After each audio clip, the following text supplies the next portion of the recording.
तर राम राम मंडळी, जय खानदेश. तर कशा आहेत सगळ्यात चटुरा. तर चटुरासाठी ना मस्त रेसिपी लिहून मी चिवडानी रेसिपी डब्बा डुब्बा लागत असेल ना, कुठे कोण जॉबले जात असेल, कोण रिकामटेकडे असेल, बटासाठी चिवडानी रेसिपी शे. त्यांसाठी ना गॅस चालू करा, त्यावर तेल टाका, सॉरी कढईमा तेल टाका.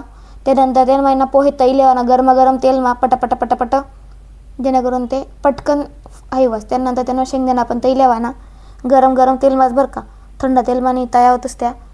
त्यानंतर शेंगदाणा तैशीन वेगळी डाळवर टाकायला, म्हणजे जे भुजेल तर चणा डाळ रास ना ती पण लिहिणे मी. हे अजून काय म्हणतस काय माहिती.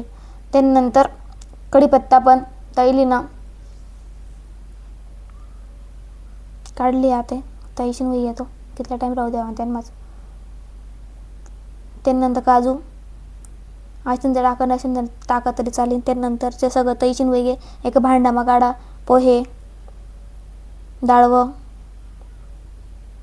कढीपत्ता, काजू, शेंगदाणा बारीक शेव भरपूर टाकानी, आमचूर पावडर, मीठ, हळद, तिखट सॉरी हळद म्हणलं, आमचूर पावडर नाही, चाट मसाला जरी टाका तरी चालेल. सगळं मिक्स करा व्यवस्थित. वही सगळं मिक्स वही घ्या. चिवडा काय लागत बनवाले नक्की बनवा.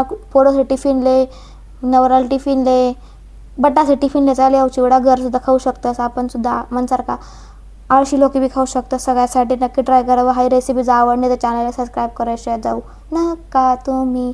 लाईक शेअर सबस्क्राईब कमेंट नक्की करा. चला बाय बाय. नंतर भेटच मी आता थोडी बिझी मी.